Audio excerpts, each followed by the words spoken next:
Hi everyone, इस video में railway group D छात्रों के लिए एक महत्वपूर्ण अपडेट के बारे में बात करते हैं। महत्वपूर्ण अपडेट यह है कि रेलवे ग्रुप डी के परीक्षा में प्रश्न पत्र लीक का मामला सामने आया है और इसके संबंध में एक छात्र को गिरफ्तार भी किया गया है। एक छात्र के गिरफ्तार के बाद टीसीएस जैसी विश्वसनीय संस्था पर भी संदेह के घेरे में आ गया है। तो यह प्रश्न पत्र लीक कैसे हुआ है, इसके बारे में डिटेल में देखते हैं। और सबसे मज़ेदार बात यह है कि लीक कहाँ से हुआ है। लीक करने वाले बिहार के ही एक व्यक्ति हैं। तो रेलवे ग्रुप डी की परीक्षा का प्रश्न पत्र लीक, एक गिरफ्तार कहाँ का है, फुलवारी शरीफ पटना का न्यूज है। तो रामकृष्ण नगर थाना क्षेत्र के जखरिया इलाके में स्थित एक ऑनलाइन परीक्षा केंद्र पर चल रहे ग्रुप डी की परीक्षा के दौरान शुक्रवार को प्रश्न पत्र लीक होने का मामला सामने आया है। किस तारीख को है यह, जो है 26 अगस्त के एग्जाम के बारे में कहा जा रहा है कि इसमें प्रश्न पत्र लीक होने का मामला सामने आया। सेंटर पर हल किया हुआ उत्तर का सेट लेकर पहुंचे रंजीत नामक परीक्षार्थी को गिरफ्तार किया गया।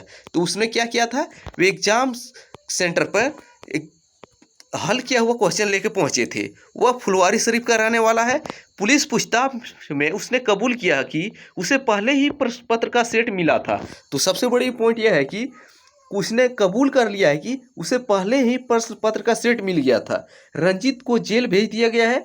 मालूम हो कि रेलवे ग्रुप डी की परीक्षा ऑनलाइन चल रही है। जब ऑनलाइन में इस तरह के मामले सामने आ रहे हैं और उनका कहना है कि परीक्षा का प्रश्न पत्र और 16 उत्तर उसने 2 लाख रुपये में खरीदे थे।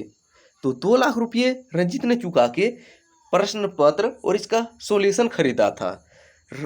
रंजीत ने यह किससे खरीदा, यह जानकारी थाना अध्यक्ष ने नहीं दिया है। उनका कहना था कि जरूरत पड़ी तो परीक्षार्थी को रिमांड पर लेकर पूछताछ होगी।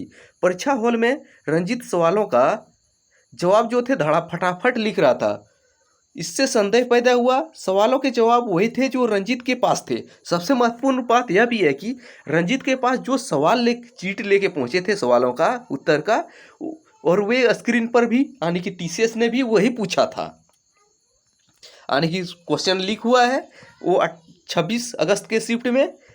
अगर 26 अगस्त के एक छात्र पकड़े जाते हैं तो इससे यह संदेह होता है कि अन्य शिफ्टों में भी क्वेश्चन लीक हुआ होगा। लेकिन आरआरबी क्या बोल रहा है, सफाई दे रहा है कि प्रश्न पत्र लीक नहीं। अगर प्रश्न पत्र लीक नहीं है तो ये बात कहाँ से आ रहा है कि सवालों के जवाब वही थे जो रंजीत के पास थे। ऐसा बात क्यों आ रहा है। और रंजीत ने भी स्वीकार किया कि 2 लाख देके प्रश्न पत्र, क्वेश्चन और आंसर हमने खरीदा है। लीक नहीं था, यह चीटिंग का मामला है। चीटिंग का मामला कैसे हुबहू कैसे चीटिंग होगा, ऐसा कोई तो भविष्यवाणी नहीं कर सकता कि ये शिफ्ट में हुबहू वही आएगा। उसने कुछ प्रश्न पत्र पूछे गए प्रश्नों के मेल खा रहा था और कुछ नहीं। मामले की जांच होगी, आरआरबी भी कर रहा है।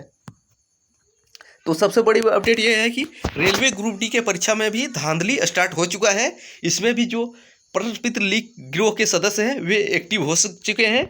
वे क्या करते हैं, इसमें कौन इन्वॉल्व हो सकता है, इन्वॉल्व तो वही हो सकता है, टीसीएस के कर्मचारी ही इन्वॉल्व हो सकते हैं, या तो जिन्होंने प्रश्न पत्र तैयार किया टीसीएस के जो कर्मचारी थे वे ही इसमें इन्वॉल्व हो सकते हैं। कहा कि सेंटर से तो लीक नहीं हो सकता है, क्योंकि सेंटर पे क्वेश्चन तभी आता है जब टाइमिंग होता है, तभी सेंटर में स्क्रीन पे क्वेश्चन शो करता है। इतना तो ऑनलाइन में ये है। लेकिन ऑनलाइन में जो जिन्होंने सेट किया है टीसीएस के थ्रू ही लीक हो सकता है। लेकिन अब टीसीएस भी संदेह के घेरे में है जब ऐसे मामला आता है। लेकिन ये भी मामला बिहार में ही आया है। अब देखते हैं क्या होता है जांच में।